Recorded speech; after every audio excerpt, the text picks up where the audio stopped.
Ladies and gentlemen, today I am sitting here with Rahman.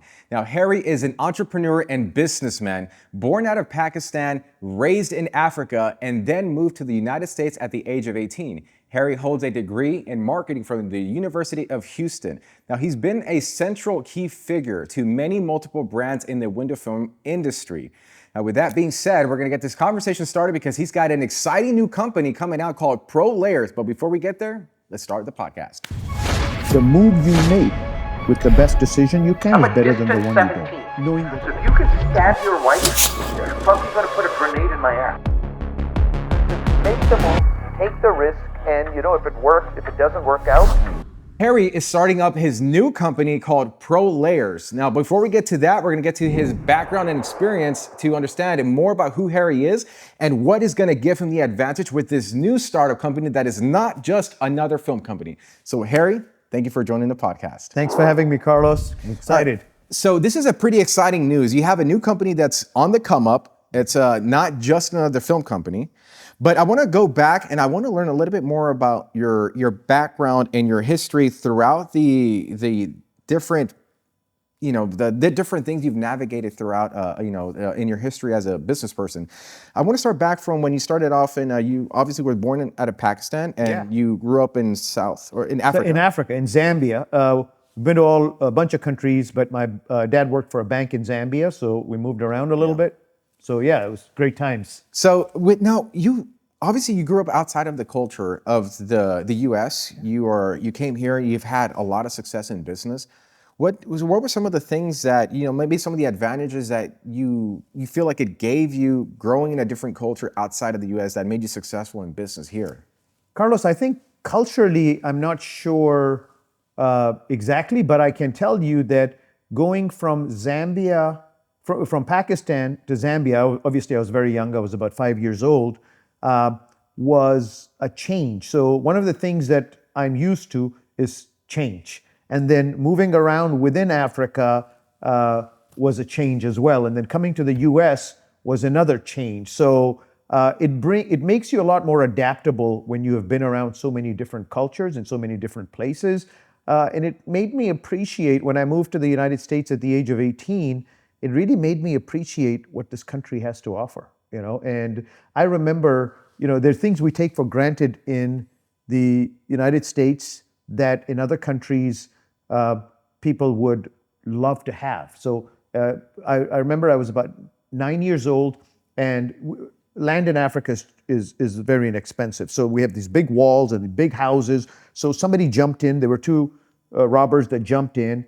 And we called 911. We realized that there was somebody there. We called 911, their 911, and this was at 4 a.m. And the police said, hey guys, we don't have transportation, but can we come in the morning? And we're like, guys. In the middle of an yes, emergency. In the middle of an emergency. So there are a lot of things we take to, so when I came to the US, so grateful to be in the greatest country in the world where we don't take these things, we take these things for granted, but we're so fortunate to have all of these things that we have in this country. So it was, my dad passed away in Africa, and that's why we had to move. And that taught me a lot as well, because, you have at the age of 13, you have somebody that, you look up to who financially provides for you. And we were pretty well off to do at that point. And then the bank that all his money was in went under 2 years later. So we first lost my dad, and then we lost all his savings.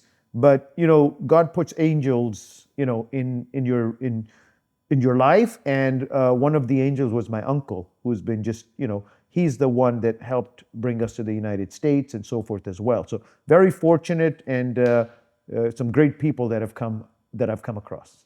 So you mentioned that there are things that we take for granted here that in other countries you don't have, right? Do you feel like that kind of background allowed you to maybe see opportunity where opportunity was not so easily seen by others, or maybe where you extracted more value out of an opportunity? I think situations put you in that place as well, right? Because when I moved here, I was working for my uncle. He had gas stations, and I was working at $4.25 an hour, and he's an amazing man. He gave me the opportunity, and he brought us here. He supported us. one of my mentors, one of my three mentors that I've come across, and he is by far the greatest one. So he, when I came here, it was, sink or swim, right? Even though he was kind enough, I had to kind of build. I didn't have an inheritance. I didn't have, it takes people 4 years to finish a 4-year degree. It took me 7 years. How come? Just working, right? You would go work in the gas stations. I was managing some of them, and then you would drop. Not that I was the smartest student in the world anyway. So it took me 7 years to complete what is a 4-year degree in marketing. Yeah. Like during those times when you were working while going to a Yes. degree, were you taking any loans to get to No, the degree? luckily I was working enough to, I was putting in a ton of hours, 60, 70 hours, and I would take evening classes. One of the great things about evening classes is that the professors in those schools are very, they adapt to people that work a lot. So I was very fortunate. Do you, like in that experience, what do you feel like, what was maybe some of the things that you carry to this moment from those experiences? Because obviously you were going to school and you were working, going to school is a full-time job as it is, and then you were working, which is another full-time job, and you're paying your way through it. Did they feel like it gave you a kind of grit or a work ethic, or is it something you always had? Like, tell me a little bit about some of the advantages that you felt like looking back now that gave you. I think the key thing was that, you have to, it's painful. And you have to go through the grind because, I didn't really like school. I didn't like my core courses, my histories and my geographies, and I hated them, right? But when I got to my finals courses, my senior courses and junior courses, those were more about marketing. So I was able to connect, and they're easy. You can relate to them. So it was a lot easier. But the one thing that it taught me was you gotta stay in it for the grind. You gotta believe in yourself. And 7 years is a long time. My wife is a dentist, and in 8 years, she was done with 2 degrees, right? An undergraduate 4 years and 4 years of dental school. And here I was, in 7 years trying to complete one, but she didn't work through her college.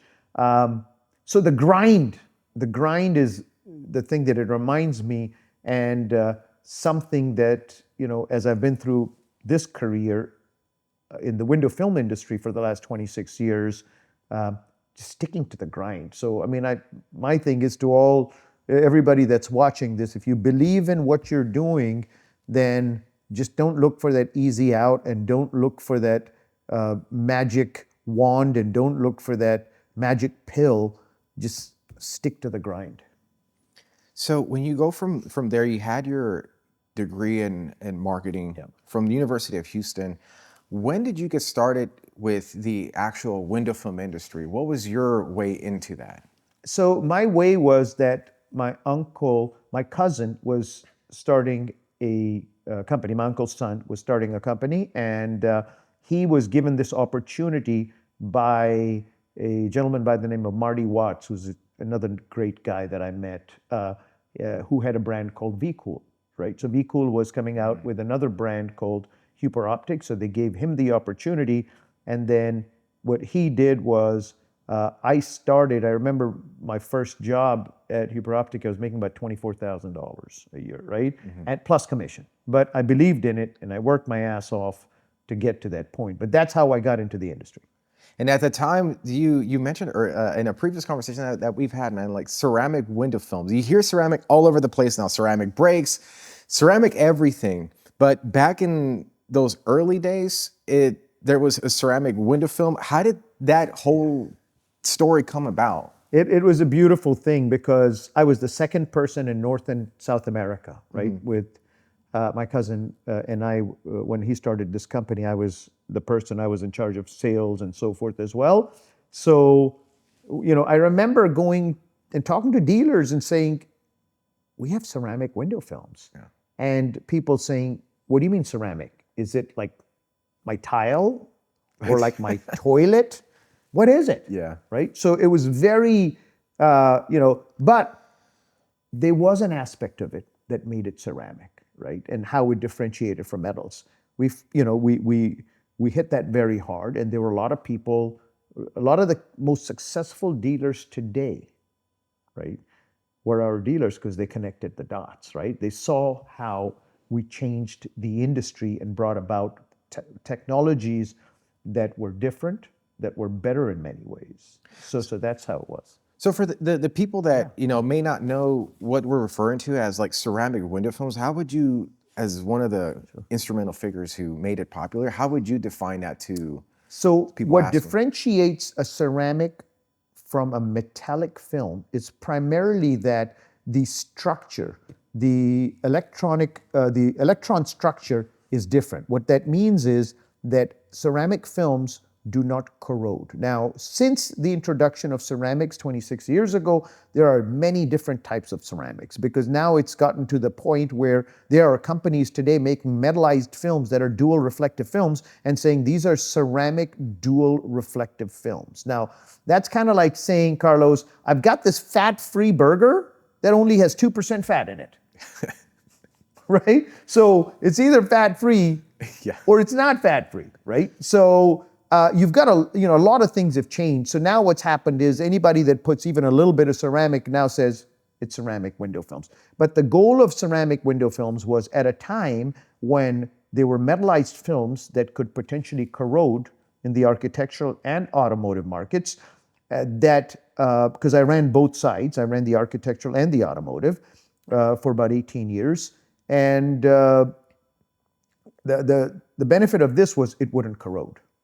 And the other thing was it did not have any dyes in it, which meant that it would not discolor. Okay. So discoloration comes from pigments and dyes. And so these products, so that's what ceramics were. And since then, there have been many different types of ceramics that have been introduced, some really good technologies after that as well. So at the time, see, like I know this was during Huper Optik, so is it the Dre film? No, the Dre is not a ceramic film, right? That's a metallized film. So these were there were certain films that were called ceramic. So those were the Dre is a highly metallized film with multiple layers of metals that can potentially corrode in saltwater environments. Yeah. So you had your experience there with Huper Optik, and then eventually you came like so. I knew you when you were with Veloce. That's where I got my introduction, and I started hearing about you a little bit.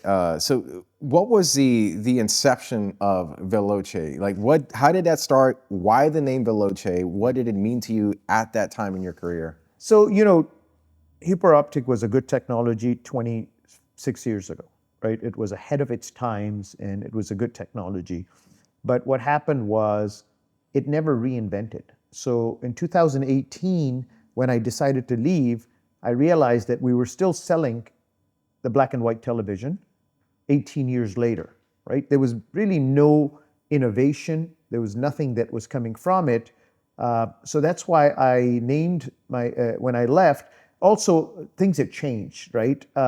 Initially, our goal was to have one brand and to focus in on having the key dealers in every market. And then it became, hey, let's introduce another brand and let's sell it to everybody else. And then let's introduce another brand and let's introduce it to everybody else. So what that became was there were lots of conflicts of interest. So even at our dealer conferences, like, Carlos, just in the last 3-4 months, this is dealer conference season, right? So I want each and every one of you that have been to a dealer conference over the last 3 to 4 or 5 months, I want you to think about this. You're sitting around your competitors, right? Some of them are carrying, what companies have done is they've created multiple brands. So there's brand A within their company, and then there's brand B, and then there's brand C. So how comfortable are you sharing your knowledge at the dealer conference? You're not.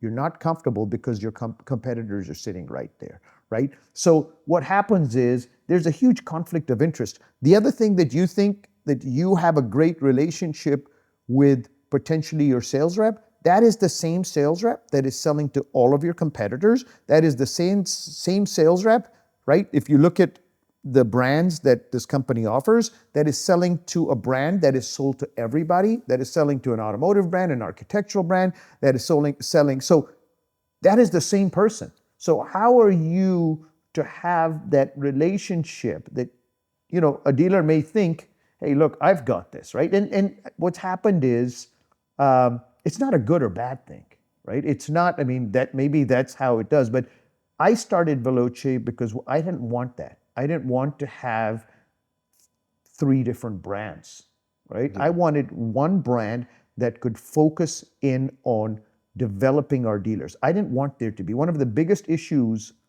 in our industry is conflicts of interest. Give me some examples of that.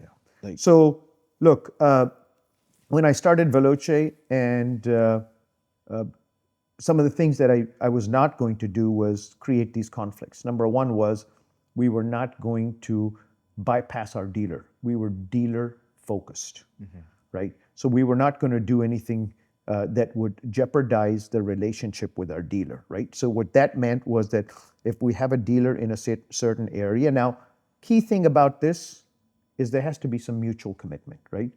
Right. We weren't going to bully our dealers and say, hey, you have to buy this from us, right? We weren't going to tell them that we're going to create 5 different brands or 3 different brands and we're going to sell to your competitors and so forth. So I'll save some of this to when we discuss more about what ProLayers is about and so forth. But that was kind of, the thought process is Veloce means fast. And I got this because of my love of cars, right? In Italian, it means fast. And then the name of the company was Veloce Innovation, which is fast innovation. So I wanted to bring new technologies to market much faster, especially with my history in 18 years. We had great products at one point, and then over time we didn't reinvent. So I wanted to so that's what Veloce was about. I want to ask a question. You mentioned about you see the tendency with manufacturers creating like sub brands so they could start to. Is this a strategy that they do to try to capture more of the market, or what's the thinking process behind that? Look, Carlos, I think one of the most important things I'm going to say today is for the last 25 years, there are a few things that have not changed. Even though the industry's come a long way, there are a few things that have not changed. Number one is dealers don't trust suppliers. Number two is suppliers don't trust dealers. And number three is dealers don't trust dealers.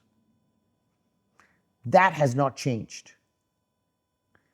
And that is something that I have solutions for. All right, and we'll get to that. So we're Veloce Innovations. You started this company at the time. You had to have had optimism going into it. Is that right? Optimism. Yeah, I realize, look, there are companies today, and I give a lot of credit, and I'll touch on this after Veloce as well, that have created good brand names.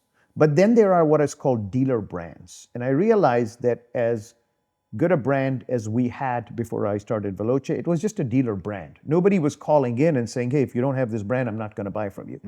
And I realized that I wanted to create a dealer brand, right? First, and then create a consumer brand. So what happened was I had a lot of optimism because I know what, at the end of the day, we don't sell products. We sell relationships and we sell trust. And I know that for 18 years, even if people didn't do business with Harry Rahman, my brand was Harry Rahman and it wasn't another brand. And even at Veloce, my brand was Harry Rahman. Even when I left Veloce, my brand was Harry. I listen to this podcast a lot called The Hard Knocks, the School of Hard Knocks. It's a very popular YouTube channel that interviews the top business people, and entrepreneurs around the world. And there was one particular podcast that I recently was listening to, and he talked about how, especially in the world of today, companies are very personality driven because everybody's got a phone now and everybody has social media as accounts. So a lot of times people don't look for a company to work for, they look for a person to work for. And you mentioning that is very interesting because I'm seeing the parallels in what you're saying to like what it's a common theme with a lot of high performing individuals as well. So, hold that thought. I would love to get that clip to share with my wife because you just described me as a successful person. I'm, 20 years of marriage, and I'm still trying to, get her to say that. Well, 20 years is success. So 20 years, especially, I feel like in the world of today, to have a marriage, going on 20 years is very successful too. Look, I have a great marriage. You can ask her about hers with mine, with me, but I love our relationship with my relationship with him. You know, one of the things I've always appreciated about you is he's always been like very candid about things, and you have a very comedic way of explaining things and being relatable. And it's one of the things I think like really make you stand out, because you're very well respected in the community, but you're a person that people can just come up to and have a conversation, and you're an open book with that. But you know, in Veloce, so when you started, you know, Veloce Innovations, you had the company and you were going with it for you know, it was doing pretty well, obviously. Yes. Who was the one that made that first call to purchase it? Like, was it XPEL calling you? Was it you calling XPEL? How did that whole deal come about? So it's an interesting thought. Look, what happened was that the company was around for a year and a half. Veloce was actually in existence for a year and a half. And That's a short amount of time. that's a very short amount of time, right? And it took me about 6 months to start it up. Okay. Okay, so give or take 2 years. So what happened was there was a certain company that reached out to me that said, "Hey, look, we love what you're doing, and we would love to acquire your business." I wasn't in sale mode. In a year and a half, I was having fun. I was having the time of my life. The part that I was missing out on was my family, right? And at the time, my kids were 10 and 12. Ooh, It was a very crucial time. Yeah. So I remember my wife going to a dinner, because I would work late. I was doing all sorts of stuff. And I remember my wife going to a dinner, and somebody said, "You know, we never see your husband any longer." And she's like, "Well, he's working." And one of them said, "Is he having an affair or something?" Right? Because I was never there. That's business though, huh? No, understood. Yeah. But it was like, Yeah. I was never there. Yeah. And then it hit me that though I was having a lot of fun, I was missing out on a very crucial age, a time with, not as much with my wife, because I had built a good framework, but with my kids at 10 and 12. So when the opportunity came along, I said, well, if there's a company out there, maybe I should test the market to see others, because this company was a good company, but I didn't believe in where they were headed. What was that like? So I want to ask about that. Many times, whenever people are looking to sell or to be acquired, you have multiple offers on the table. Some of them don't work. What was your North Star? What was your compass? Like you mentioned earlier, like we talked about partnerships, previous to the podcast, and you mentioned like they have to align in values. Yeah. What were some of the reasons why you maybe didn't take certain offers with Veloce? Look, there are three things when you look for. You asked me earlier before the podcast started. You said, Harry, what do you look for? What are the three things you look for? Right? You said you didn't like ask in me a, three. In a partnership. In a partnership. You said, hey, what are the things you look for? Yeah. So for me, it's three things. Number one is willingness. Is somebody willing to go the distance with you? Willingness. Does somebody want to, right? You don't want to force somebody to become a partner of yours, whether it's personally or professionally. The second one is ability, right? Let's give you an idea. I have the willingness to go run 4 miles, 5 miles. I don't have the ability to run that at 5 miles a minute. But I have the willingness to run it, but I don't have the ability, not 5. Now, can I do it at 7.5 or possibly 7 if I train hard? Maybe, right? So there's willingness. Does somebody want to do it? Does somebody want to grow their business to that level? Do they have the ability? Because sometimes you have willingness, I want to do it, but you don't have the ability. And sometimes you have the ability, somebody says, I can do it, but they don't want to do it. And the third thing is if they have both of those are values, right? 18 years, trust me, to go after leaving a job after 18 years of working for the same company, it's very difficult. Leaving a marriage is probably difficult too. Hopefully I'll never get to experience that, but it was very difficult. But the values had just gone different ways, right? We had initially, the goal was to maintain our set of dealers and focus on them and not just try to sell to every Tom, Dick, and Harry, which is what you were saying a little earlier.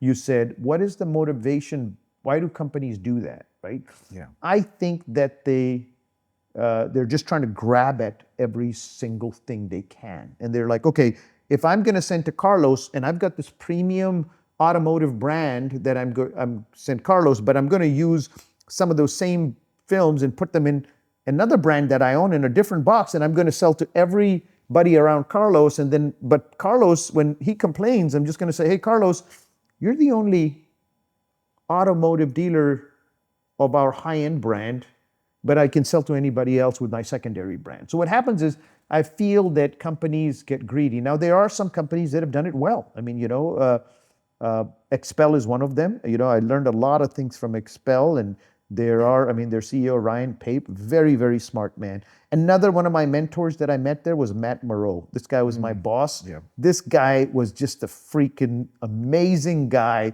In fact, I talked to him today because I've been reaching out to him, and he was so motivational, just a great human being, and I look at him as another mentor. So there are companies like XPEL, there are things that 3M has done very well. There are things that Lumar, the parent company, Eastman, primarily with the Lumar brand. I'm not a big fan of their other brands, but with Lumar, they've done a good job. So there are good companies out there. And there are others. I'm just talking about these three because there are things that XPEL does very well, right? And they've done a great job of creating consumer brand. There are things 3M does very well. And then, Lumar helped put the industry back in the 2000s where it's at. So loads of respect for these three brands. So going back to the question of some of the offers that you turned down, was it value driven? You didn't align in the value, so the vision for it? It wasn't that they were bad people, and it wasn't that my values were better. I just didn't think they were going places. When with XPEL, I saw the resources, right? Look, 5 years ago, you could not say XPEL and architectural films in the same sentence, right? Because people wouldn't take it. Today, I feel like I've done for them something really well, which is put them on the architectural map. Yeah, XPEL is very, very, they've done an incredible job of marketing themselves in the automotive sector. Sure. And in the initial stages, whenever we started working with XPEL, selling the architectural was, you had to overcome a little bit in the beginning, but I think as time went on, with under your director and leadership role there, I think it's diversified what the XPEL brand has become, what we see it as today. So with XPEL, what was the deciding factor within you when you knew okay, this is the right move or decision to make? Two things. Number one was I realized my kids were 10 and 12, and I said, hey, 3 to 5 years, if I spend with them at a minimum, that puts my kids at 17 and 15, right? And that's a great time for me. Like today, my daughter's 17 and a half, my son's 15 and a half. She's going to college. She just got accepted into UT, into the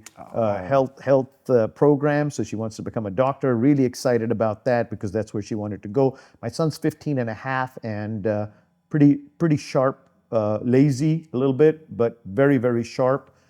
So I feel that now I've got the time. I've got a great relationship with my wife. At least that's what I'm saying. You can ask her for her views. So I feel this is a great time for me to go into, but the key thing I saw was that they were willing, they were giving me the rope to go create. And they gave me, and this is one thing, and look, XPEL's a good company. Is it a perfect company? No, right? And there are a lot of XPEL haters out there. And for those people, I would say, look, they're not a perfect company and they're not for everybody, but they're doing some things well. At XPEL, I learned some things that I should do. And there are also things I learned what not to do, right? So that I can improve upon that, right? But again, more power to them. And Ryan Pape is great leader. But what it's become over the years, I feel like it's become very corporate. And then you've got, some people that are very, very corporate there. Corporate as in not in the benefit of the company or potentially even the dealers, right? I want to ask you, and this is not specific to XPEL. I've never worked for a corporate company, but I've worked with some corporate companies, and I've come to certain conclusions that I'm like, I don't think I would like that culture personally. Yeah. How would you define corporate in the way that you mentioned it now? I think what happens is, corporate is when you take your eye off of the ball, off of your customer, and start thinking about what's better for me than what's better for the customer, right? When we put systems, when I put systems in place, my first thing becomes, okay, how do I benefit the dealer, right? Instead of, well, is it going to take my employees more time or less time or this or that? So, and it's not XPEL. XPEL's one of the better corporate companies, right? But any corporation, when you start acting too corporate, you are putting your needs ahead of the needs of the dealer. Now, don't get me wrong. It's not just that, hey, man, if it's going to cost me more than it's going to benefit me. There is a cost-benefit analysis as well. But I have to always say, look, the people that pay our bills are the dealers. And you have to have the dealer-centric thought process rather than a corporate thought process, which is, hey, we have to do what's just great for us, because that is what changes the culture. And that's why after 18 years, I left, because I saw that culture changing. I just didn't have the money or the guts to leave for the last 2-3 years. And then finally I got both of those, and that's when I left. The first time around. Right. This time around, it was different. My non-compete, I had a 3-year non-compete after XPEL bought my company. And then they came to me about 2 years later after the first 2 years, and they said, hey, we'd like to extend your non-compete, and we were willing to compensate you for it.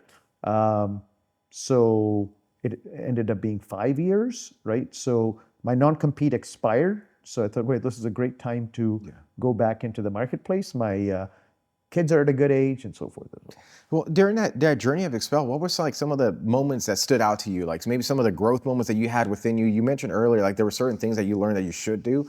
Well, talk a little bit about some of the moments that maybe you had. Was it career-defining moments or like epiphanies and realizations that you might have had? I love what XPEL has been able to do. I don't necessarily agree with exactly how they've done it, but again, I shouldn't, because we're different people. And doesn't mean that my way is right or their way is right. But what I'm going to change is the conflicts of interest, right? We will have growth, but we won't have the conflicts of interest. So, but they've done a great job of scaling. And when I saw what they were able to do in terms of scaling, and then it starts at the top, right? If a company has great values, it starts from the top. And again, I can't say enough about Ryan Pape. And again, there are other good people there as well. And then my boss, Matt Moreau, what I learned from him, the defining moment was, this guy said to me, he bikes. Yeah, he won one of the races recently. And he said to me, and he was so cool, and I learned so much from him without even learning so much about business. I learned so much about just being a machine, right? I refer to him, everybody in my house knows, my kids know, okay, Dad, Matt Moreau would have done it this way, right? So, so the thing I learned from him was, man, don't be afraid. He said, Harry, you want to go hire that person? I wanted to hire somebody in Singapore. And the company said, well, we don't hire that position in Singapore. We want it here. And Matt's like, no, Harry wants that person from Singapore on his team. We're going to go hire that person in Singapore. If it doesn't work out, Harry, don't worry. A year later, you give him some room, and then we say, okay, we're big enough to make that mistake. If we make a mistake, guess what? You go hire another person, you try. So he gave me that courage to say, the move you make with the best decision you can is better than the one you don't make. Can you say that again? The move you make with knowing that that's the best decision at the time is better than the move that you don't make. Wow. Right? So he says, make the move, take the risk, and if it works, if it doesn't work out, we're going to learn from it and we're going to do it better next time. So things like that. And then one time he was like, hey, look, I'm going on a race. And I'm like, Matt, your knee is hurting. And he's like, Harry, I'm going to win that race. If that means that knee's hurting, I'll chop it off, drop it off, and I'll finish the race, and then I'll go figure out how to get another knee, right? Wow. So those are some of the things. So XPEL's done a great job of scaling, right? I mean, look at what they've done. They've done a great job of creating consumer awareness, right? Whereas all these other, not all, many of these other brands, they have what I call empty vessels make the most noise. So they're very loud on social media, right? So you've got, if you look at some of these guys, their businesses are very small. And then you look at what XPEL has done and what some of the 3M dealers, these are big dealers, right? I mean, they do, and they're not loud, they just do it quietly, and they do a great job. So hats off to these brands. I'm seeing a pattern here, and like Jeff Bezos from Amazon, he talks about that he wants to have the most efficient company, and efficiency is speed, and the speed to attack problems, to find solutions. You mentioned that part of the inspiration for the name Veloce was Veloce Innovations, was speed, and I'm seeing this pattern right here as well, where you said say that one more time. The action is better to take the action than the inaction. It's better to take the action based on the best decision at the time than not take an action. Right. So I'm seeing that speed is one of the key components of a successful company. Based on at the time, right? Yeah. So move, look at the scenario, and with the information you have, make the best decision and move. The problem is we don't move because we're like, we need more information. I use when somebody said to me, one of the Veloce dealers said to me, he said, Harry, actually it wasn't a dealer. First was the employee. I have an employee that said to me, he said, hey, Harry, we can't go to market. We don't have this, when I was launching Veloce. Mm-hmm. And I said, look, I'm not, and I don't want to get into politics. I don't care if you like President Trump or if you hate him, or I don't care if you like Biden or hate him, right? To me, politicians are politicians. They're all the same. Mark my words.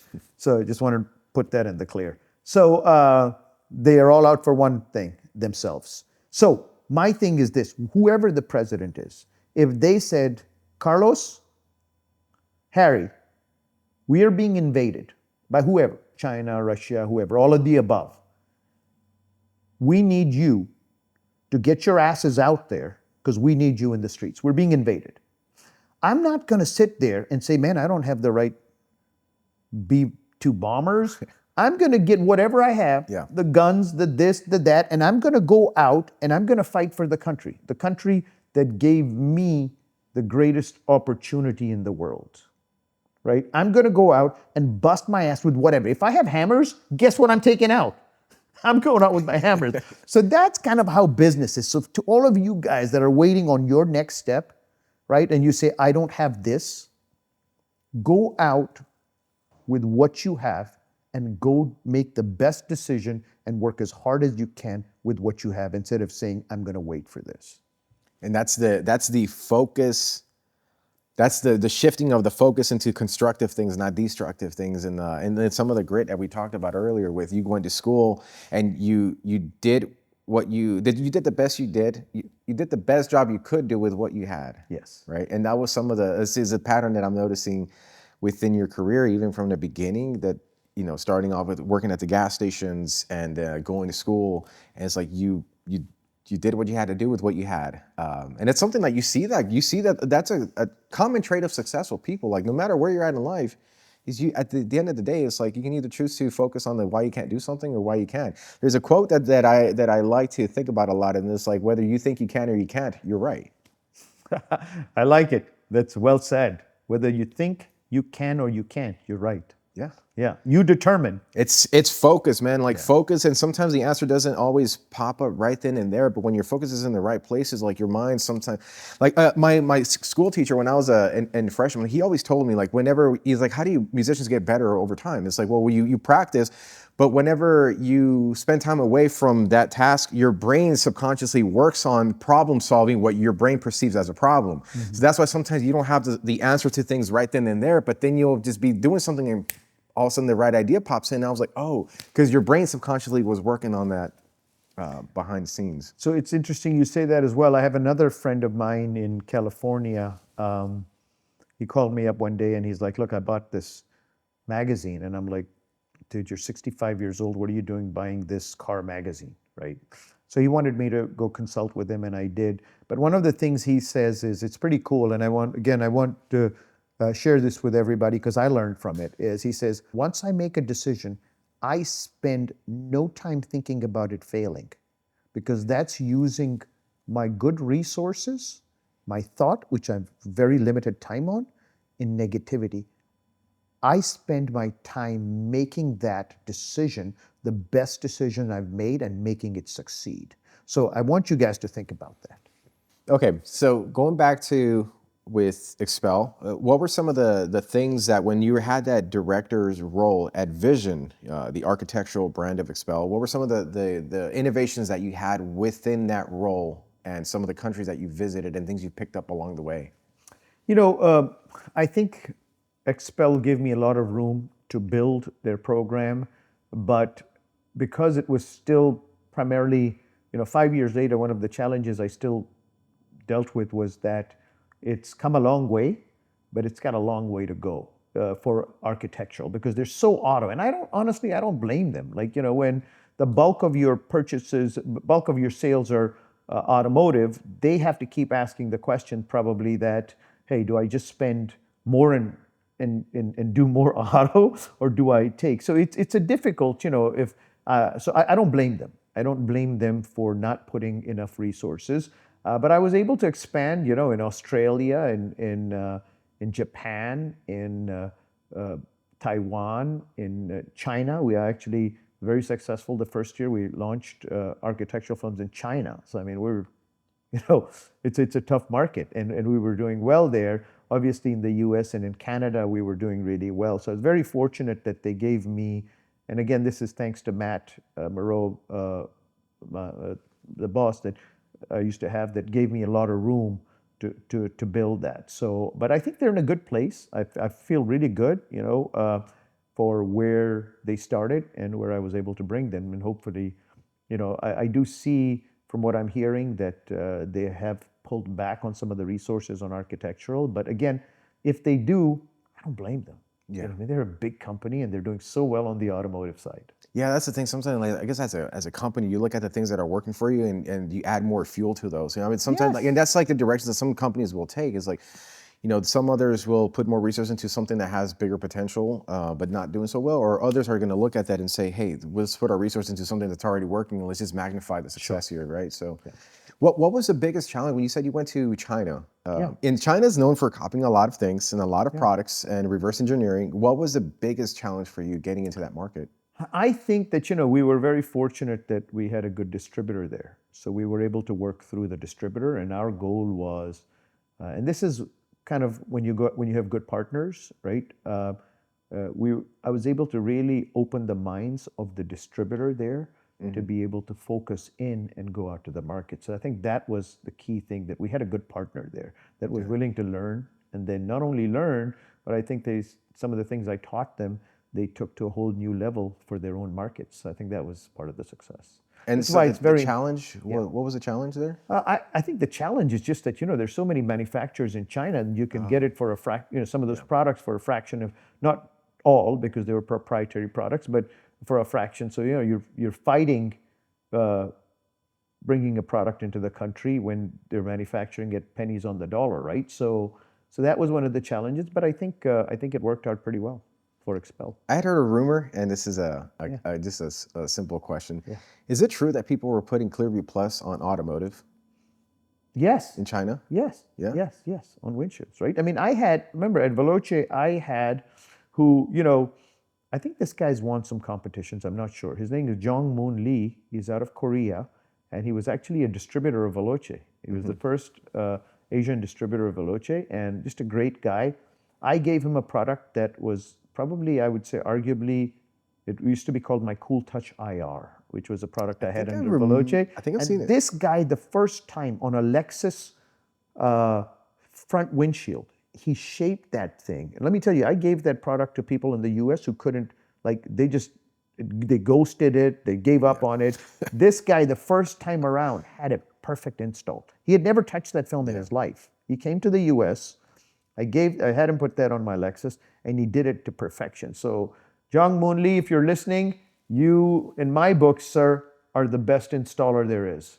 Hey, he's got to send me a message and show me how to do it, because like when I heard about the Clearview Plus on windshields, I put it on my Sienna in one of my fleets, and I ghosted the hell out of those bottom corners. I said, I'll live with it. As long as it sticks, I'll live with it, because the performance was pretty good. And But yeah, there's definitely a different shrinking. That film was not built for shrinking, I'm assuming. It wasn't built for shrinking, but it's a different technique, and it requires a lot more patience. Is this similar to like 3M's crystalline? No, that's actually a lot easier. Oh, this one's even tougher. Yes. Wow. Yeah. So All right. Well, so you obviously you grew the market with XPEL Vision. Yeah. What was the did you know like maybe were you looking for a way out of it now? I mean, your kids are a little bit older. yeah, I think, you know, I mean, Or I as it think, became similar to the previous journey, whereas you had the values starting to do this? no, or no, visions? I don't think in terms of values. I think, look, there are things. The difference between XPEL and some of the other brands is that XPEL does not piss on your foot and tell you it's raining, right? Whereas some of the other brands will piss on your foot and tell you it's raining. XPEL doesn't. They say, hey, we do car dealerships, we sell direct, we do this. So whatever it is, they're pretty upfront about it. And you know, there's got to be there's some respect for that. Now, will I, you know, in my new venture be doing everything that they're doing? No, right? Because I feel like, again, conflicts, right? I want to make sure that I eliminate those conflicts, but they don't lie about it, right? I mean, and lots of respect to them for doing that. That's something that, like, you know, I remember whenever these programs started to come out, and I appreciate like Chris Hardy, for example, like he would be the ones that would go into some of these industry interviews and like face the music and address these things head on. And hey, the truth isn't always pretty, but it's the truth. And I'd rather take the truth. I'd rather take what is it? The quote that says, "You'd rather take a hard truth than a comforting lie." Sure. And that's one thing that I've, you know, we can give credit to XPEL in that sense, is that they, you know, however they're going to do things, they're going to tell you that that's how they're going to do it, and it is what it is. You either like it or don't like it, and that's for you to decide. So, you know, it's one thing that I think has been a great thing about them and how they've gone about things in terms of releasing information. Sure. And you know, keep in mind that a publicly traded company has to work differently, right, than a privately held company, because there are lots of other people that you're answering to. They're, you know, they're shareholders, there are other aspects. So you have to think a little bit differently as well. Some of it is good, some of it is not so good. But I think that, you know, again, hats off to them. All right. Well, you ready? Yeah. So, new company on the horizon. Yes. Tell me about it. Well, you know, timing is important, and again, God's been very kind to me over the years. And Veloce, the goal was not to exit. A great opportunity came along, and it bought me some time. And there were some of my dealers and some friends who even asked me, they're like, man, that's really quick. I had no idea that you wanted to get out. I didn't. I didn't want to get out.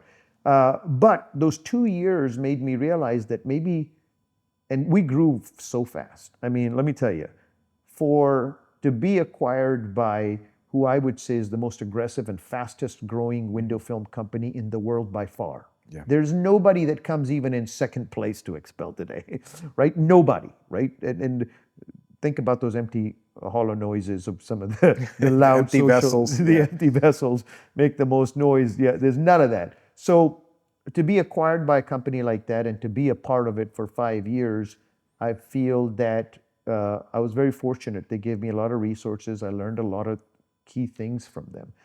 So now I think it's time where I've got some money, thank you XPEL, a little bit more than before, and then more experience, more global experience, seen scalability, seen how a large publicly traded company works, so that to learn from the things that I can and the things that, you know, I should change. So it's time to open a company that is not going to have conflicts of interest, right? It's time to open a company where the major focus is trust, right? Is to build that bond between a supplier and a dealer. Is to build that bond between two dealers by making them feel secure. You know how you get people to talk is you make them feel secure. To build a brand that does not bully people and say, you have to buy from us or else. To build a brand that people want to do business with, that people want to, Carlos, one of the things I've seen over, and you've gone through a metamorphosis over the last 5 years. You started off, and I thought you were all over the place. And I told you that. Remember? You remember that conversation? Yeah, and I was. I definitely was. And I'd love to see you do well. Eric sold his company to Tintwiz. Yeah. He built the freaking machine, and what a great guy, and you know how close I am to Eric, right? What a great person, human being. We have a friendship independent of any sort of other relationship, right? That so forth. So I think that I want to see you succeed. I want to see people succeed that you care about. Yeah. I want ProLayers to be that company where people feel secure. They are not threatened because our sales rep is going to go around them and give them a territory for brand A and then go sell to 20 other dealers in that same area with brand B, and then brand C and brand D. I don't want them to think over, I don't want them to look over their shoulder and say, what is going on? I want to be, so transparency is going to be part of that. One of the things that I did, today there's a whole issue with infrared spectrum and how it's reported. Yeah. Well, guys, I was the first person in this industry in 2006 when 3M came out with their Prestige line and they started reporting 97% infrared.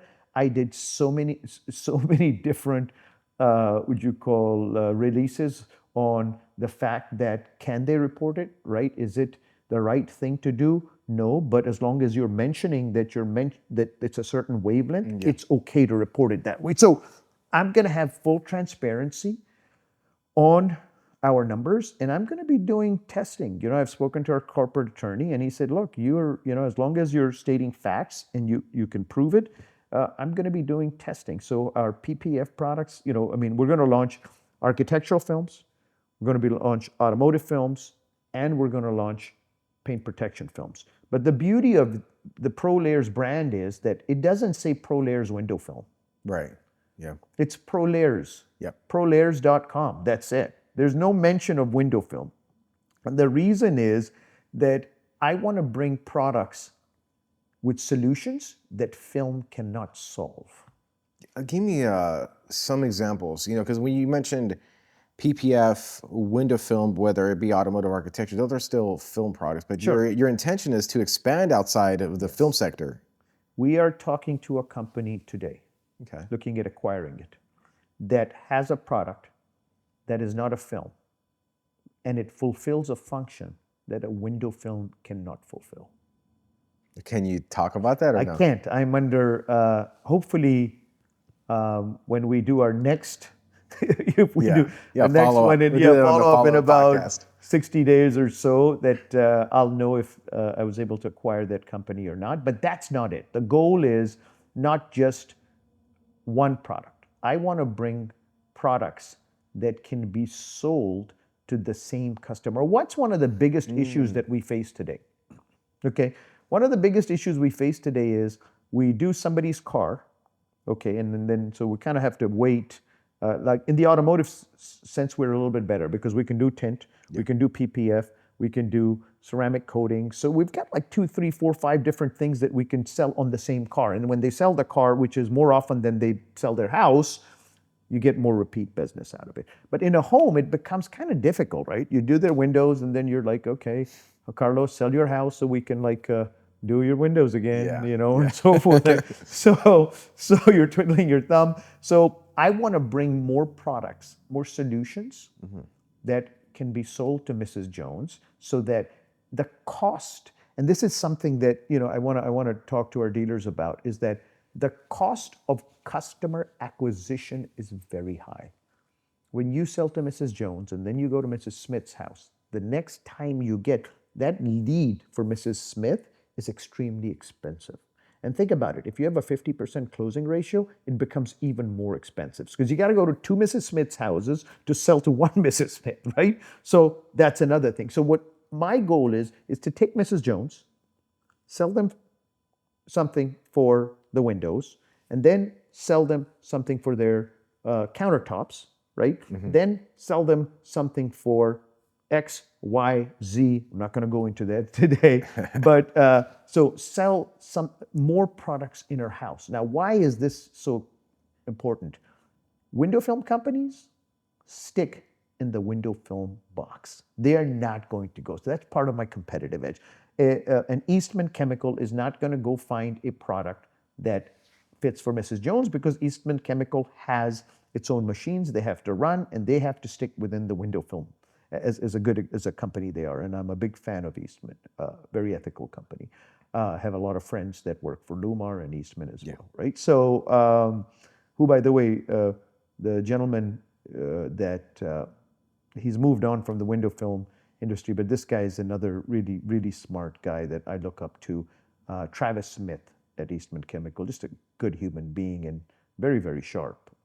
So that being said, so we're gonna, my goal is to create solutions, right? And solutions that even film cannot, and to bring them into pro layers. So pro layer stands for protection layers, right? Layers of protection. So protection from unwanted heat, unwanted UV, unwanted X, Y, Z, and as you see the additional products that we bring in, we're able to bring in, they will fall into the protection or saving category. So our tagline is pro layers, protect and save.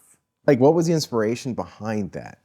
I was thinking about what do our products do? They save money, right? They save interiors, they save car dashes, they save, all of that stuff, and they protect, right? Whether it's PPF or they protect UV and so forth. So the logo, the shield came through that protection side. And then I thought about, protect and serve, right? Which is a tagline for the police and so forth. So I thought, okay, protect and serve, protect and save, right? So so that's how we kind of, tied it in together, that we want, when they look at that shield, they think about protection.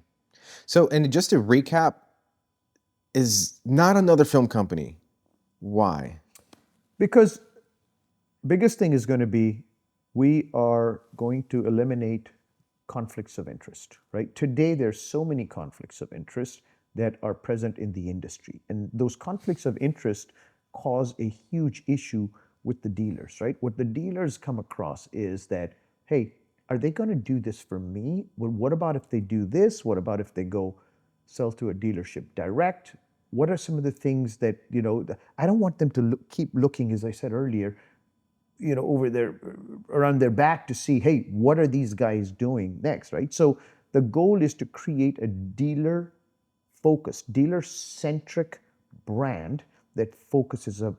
And if there's ever a conflict that comes up, the weight of the dealers is going to outweigh any other. And that's why we are also going to really focus on our top 10 to 20 dealers, especially the freshman class, the people that come in first, that have a say-so in helping me. Look, I'm not the smartest guy in the world, right? One thing I am is persistent. We're going to get it right. We're going to make it better. And I'm not going to do this alone. I can't do this alone. I'm not smart enough to do this alone, right? So as a startup, I need people much smarter than me. I need people that have different perspectives. I don't want to be that politician that brings in everybody that thinks just like me.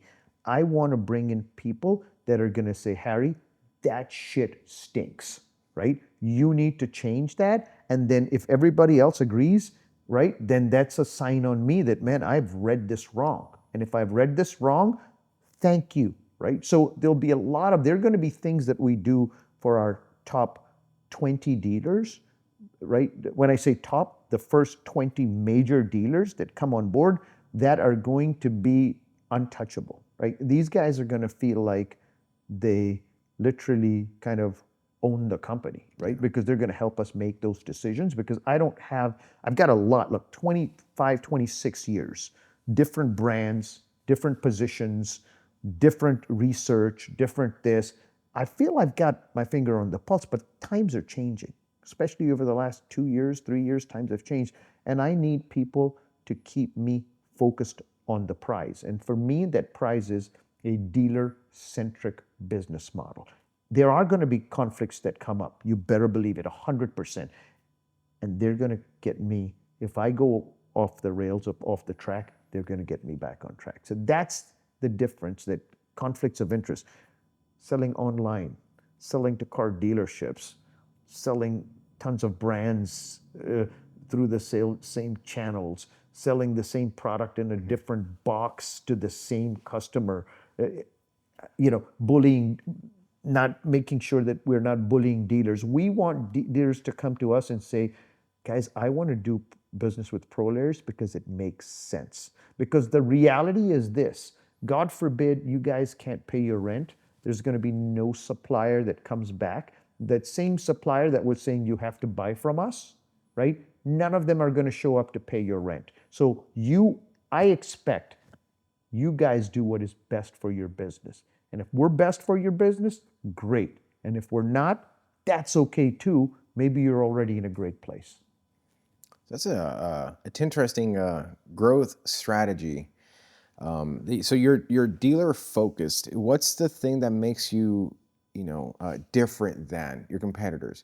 There's a famous quote that I picked up along the way a long time ago. To be successful, you got to be better than or different than, and the better strategy is to be different than, because it's the better than strategy ultimately for like growth. You got to be different. So what outside of promises in terms of like truth and transparency, which are an integral part of who you are.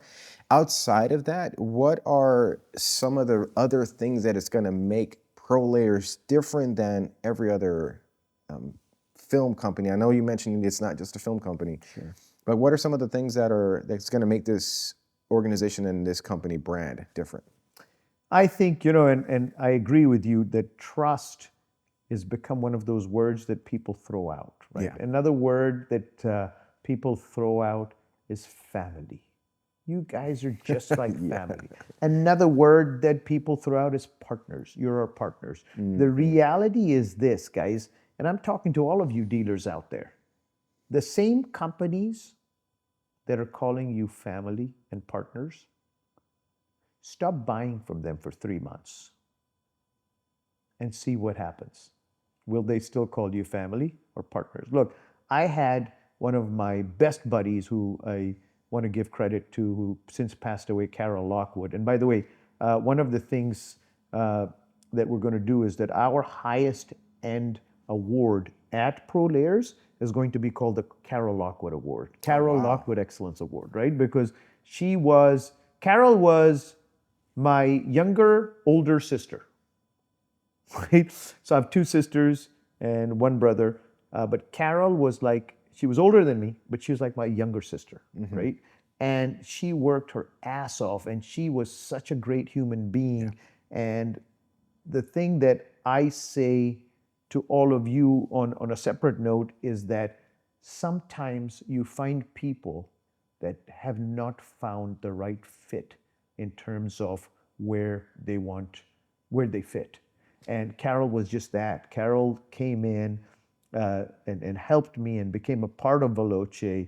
And man, I am forever indebted to her and her family. And one of the promises I made Carol was that when she found out she had cancer and she was passing away, was that I was going to keep in touch. So I keep in touch with her family and stuff, because I was like, hey, look, I'm going to keep in touch with her. But she was an amazing, amazing person. And the things that she kept telling me was that, Harry, I've been an installer, and I learned a lot of things from her. Right? Yeah. A lot. But there's going to be our highest end award is going to be about Carol. But to get back to your question, I want to make sure that I address it in detail. I feel that trust and family, these are, family and partnership. Yeah, guys, look, I was family, right? So trust me, it's not what you think, right? Stop buying, and then you'll find out where you stand, right? Carol got a call 2 months after her shop burnt down, right? This was around what time frame? This was her shop burnt down before she started working for me. Her shop burnt down like a year before that, right? Okay. And she gets a call from her supplier at the time, who she was very loyal to, that said, hey, you haven't bought anything in 2 months. She's like, my shop burnt down. But they didn't even care, right, about that. Their thing was, hey, you haven't bought anything, and you're about to lose your status as a our automotive high-end brand dealer, right? So I'm like, so that's when she joined me. So I want to bring up the word trust, right? Guys, let me tell you something. This is very important, and I'm not saying people don't make mistakes. I've made a lot, and I've got a lot of scars to show for it. But I can tell you this. It all starts with trust. And it all starts with the people that you love. Your mother, your wife, your kids, your spouse, whatever it is, right? And if you cannot be loyal to your wife, who is your partner, who has given up a lot to be your partner, then you know what?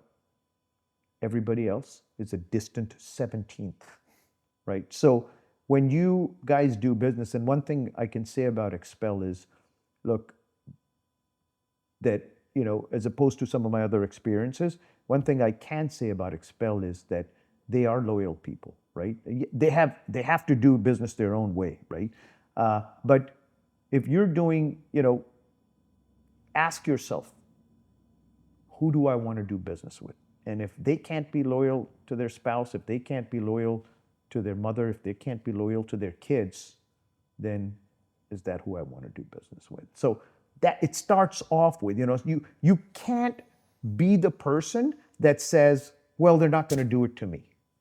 You can't be that person, because you have to learn from others' experiences. If you wait to learn from every experience that you have to go through, you're going to go through a lot of pain, right? So you have to learn, if I treat you like shit, right? If I treat you really well, but I treat X and Y and Z like shit, you should be asking yourself, right? And especially if those people are close to me, right? Maybe it's a spouse or my sister or my brother or whoever else. You should be asking yourself the question, man, if he's doing that to his spouse, to his brother, to his sister, where do I stand, right? So I feel that is a big part. Second thing is, like I said earlier, we want you to do what's right for your business. If we're right, great. If we're not, it's okay. We're not meant for everybody, right? Third thing is that when you think about all the things that keep you up, whether it's a territory or not having, whether it's people trying to take your jobs, take your projects away from you, your cars, sell at very low prices, all that stuff, right? Because there's so many dealers in a given area. I want you to think about that. How many dealers are in a given area? Now, I also tell you that a lot of you guys put a lot of effort into the brands of these other brands that have A, very big brands, or B, multiple brands. The reality is you need to focus in on something that you have safety and security of. Like if you have a full security and there are no conflicts of interest, you need to focus in on that instead of promoting somebody else's brand. Because all you're doing is you're, yes, using that brand to promote yourself, but you're also increasing their value and not putting enough effort into your own brand value. The other part of the branding part is that I want you to also think about the fact that if you are not associated with that brand someday and you have spent the last 10 years creating it and helping it grow, where does that put you? This is why I'm a big believer that first you have to have. This is why franchisees do well, because they are very secure in their own way. They're not worried about another product coming in or another franchise, because they have security. Like if you look at a franchisee contract, and I've been to many franchisee trainings for Taco Bell and Burger King and TCBY Yogurt as well outside of this industry. So I would say to you that just be cautious of all the things that you're putting out and what is being asked of you. The other thing is trust is extremely important. So I can't ask my wife to be loyal to me if I'm not willing to return the favor and be loyal to her. So I would say to you that reduce the conflicts of interest and ask for loyalty in return, right? If you're going to go promote something, then make sure that you are secure in every aspect possible if you're going to go create a brand name that you don't own. Right. Big venture, big opportunities coming up. What are some of the things that excite you about this? Like, what are some of the things that you right now that you're like, man, I'm just ready to go get after it? You know, Carlos, our marketing materials, A, I've got a great team that I've got, but B, I love the look. I'm very particular. I think our binders, our folders, even our automotive sample books are gonna look better. They are going to be better. It's not that they're just going to look better. They're going to be different. I'm not just doing things, I've taken a step back and I'm thinking, what is the right way to do it rather than how does the industry do it? So I'm really, really excited. Our website, we're spending, some money in terms of not just the look, but from a consumer awareness perspective as well. So some of these things take time, but I'm really excited. And my team, I'm really excited. This is a good team that I have. And some of the key dealers that have already reached out to me and said, Harry, we do business with Harry Rahman. And that's really, really exciting. So those are all exciting things that I think, people can expect from us. And I think that if there's something we're not doing that you want us to do, then tell us. Because if we don't know, we can't. The difference is I am asking for this. I'm not the type, I'm not the type of leader that says, you know what, do not complain about something you don't like. No, complain about it. Hopefully to us first, but if you need to post it on social media, post it on social media. It does not matter. If we make a mistake, we want to know about it and we're going to fix it. So, difference between Harry Rahman starting Pro Layers and the Harry Rahman that started Veloce? I think that scalability, I think the values are still the same. I think we're going to do, I think product-wise, I've got a lot more knowledge on the paint protection side than I did. I think architecturally and automotive window films, I would say that even at XPEL, there were people in the automotive divisions that would call me for advice on automotive window films because window films, I know inside out, right? So PPF, I learned a lot about. And I think scalability, I think consumer awareness, and I think that, I learned a lot about what not to do. Got it. Now, one final question, and this is outside of the business. Yeah. At the end of your life, how would you like to be remembered? I want to be remembered, and I got this actually from another very smart gentleman. I want to be remembered as the person when they're laying me in my grave that there are people around saying, that guy helped me, right? And the reason is not for my ego, because my ego will be zero because I'll be 6 feet under, but I want it because that's how the world goes around. If you make a difference in people's lives and I make a difference, this world will be a better place than when we came here. So that's how the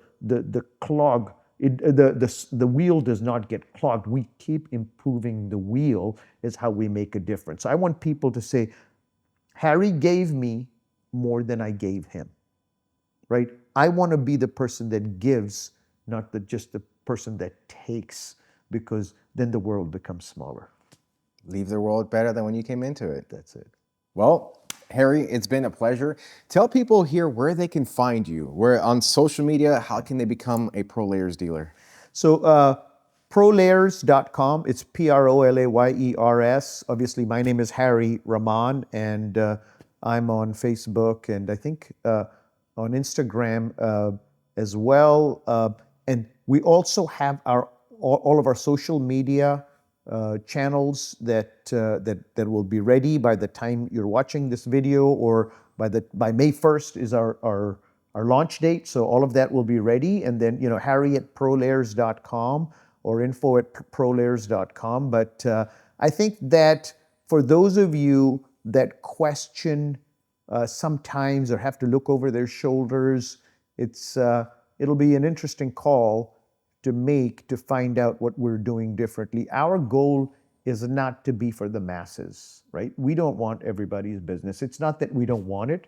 We can't make everybody happy. We are looking for entrepreneurs that have three things: willingness, ability, and values. They want to do it, they can do it, and they have great values.